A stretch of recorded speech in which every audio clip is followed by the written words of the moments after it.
nangangagat pa. Ay, good morning. Uy, tatlo ka orange cut. Uy, tatlo ka orange cut nandito.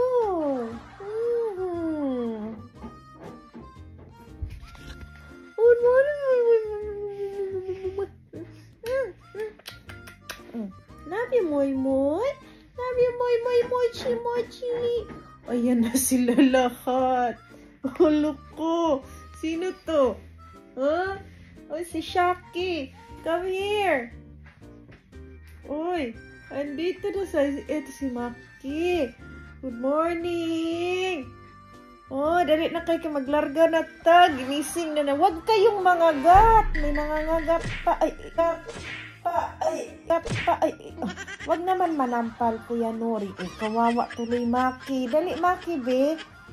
Oy, kawawa naman, Maki. Sinampal ni Kuya Nori. Sweet naman. Huwag ito mo ng loyos. Naku, uy ba ito, Mochi. I love you very much. Ayan, good morning na sila kay Moma. Babangon na daw ang Moma. Babangon na. Bombom! Bombom ko. I love Bombom.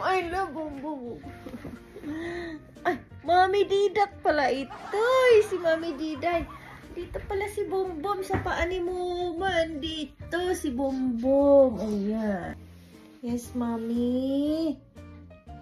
Mami, mabigat ikaw. Oh. Ay, himala Himala, naglambing ang Mami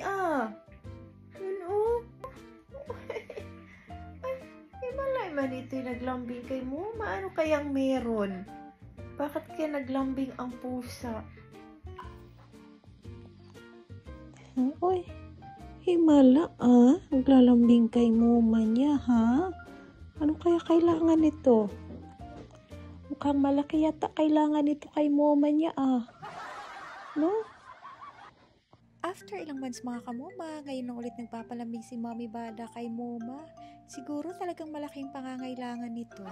Kasi kakaiba nga yung lambing niya kay Moma, pero actually ganito rin naman yung ginagawa niya before. Kaso eto, kapag hindi ko nga siya pinapansin, so eto yung ginagawa niya, nagpapalambing na rin kay Moma. Siguro no, dahil marami na nga sila, kaya yung iba nagsiselos na rin. Akala siguro nila wala ng oras yung Moma para sa kanila. Mabuti nga yan kasi nga kapag nilalambing ko sila, kasi yung iba lumalayo din naman. At syempre, eto talaga yung walang kaproblema ang anak kong panganay, si Uncle Fifi. Kahit senior na yan, baby pa rin yan para kay Moma.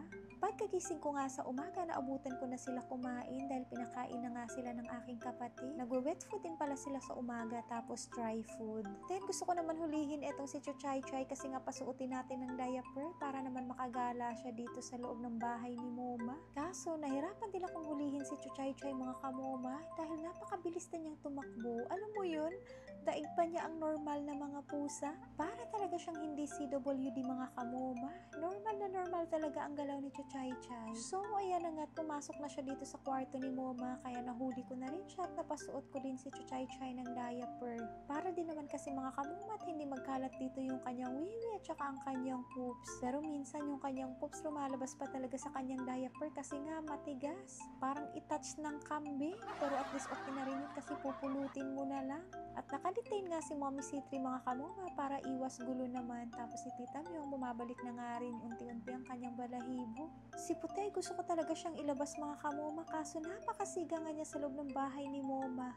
Tapos, meron pa tayong pusa na laging high blood at saka madamot sa pagkain. Kawawa naman yung iba, panay nood sa kanya, pero ayaw niya talaga mag-share ng kanyang baonan. Lumalaki na nga ang mata ni Gomdori sa kakatingin sa kanya mga kamoma, pero para kay Kuya Nori, wala pa rin siyang pakialam. Ito na nga ang anak kong Siga mga kamoma, nagpapakitang gilas na dito sa loob ng bahay ni Moma. Pero kahit Siga ito mga kamoma, meron din niyang kinatatakutan. Naawa pala ako minsan dito kay Sito mga kamoma kasi lumalayo talaga siya kapag nasa labas si Mommy Bada. Sinabayan pa talaga ng pag-ingay ni Dengdeng, mga kamomo, pero napakyut talaga ni Dengdeng ano. Tapos ayan, si Kuya Nori parang walang kaproblema-problema sa buhay, pa chill-chill lang. Tapos may nagaganap na namang riot dito mga kamoma dahil lang sa nag-iisang baunan. Nakita mo yan, nagagalit si Kuya Siwan, pinapagalitan niya si Shaki. Heto na nga, same as usual, ihahatid ko na naman itong si ate sa kanyang school dahil pagkatapos nito maglalaba pa ang MoMA. Sus, unlimited yung laging trabahoon sa MoMA everyday. Uy, alam mo yung trabaho natin na paulit-ulit na hindi matatapos-tapos. Then half day nga po pala si Bunso sa school at ayan, may nakita kaming pusa mga kamoma, so at least pinakain na lang din namin. Pagdating din pala ng alas 4 mga kamoma, nakaschedule pala kami pumunta ng SM para manood kami ng Good Boy. Ito ay isang programa nga po pala ng A Heart for Pose of Jensen. Maraming salamat nga po pala sa lahat ng bumibili ng ticket. Tapos alam nyo ba, nilibre pa talaga ako ni Meow Minmin sa ticket. Ayaw tanggapin yung pambayad ko kasi ako nga lang daw mag-isa ang manood. Hindi ko din kasi madala yung mga kapatid ko mga kamoma since busy nga sila at gabi na sila nakauwi galing sa school. So eto na nga't natapos na namin napanood ang Good Boy mga kamoma. At syempre meron din kami mga natututunan sa pinapanood namin. So ayan, pagdating ko na sa bahay, naglalambing na ang moma kay Chuchay Chay. Gusto ko nga sana ilagay sa kanya itong sunglasses mga kamoma, kaso ayaw ni Chuchay Chay, tsaka mukhang malaki pa yata sa face niya. Ang sarap din naman kasi nilang pagandahin mga kamoma, no? Kaso nga yung iba ayaw, yung iba ayos naman.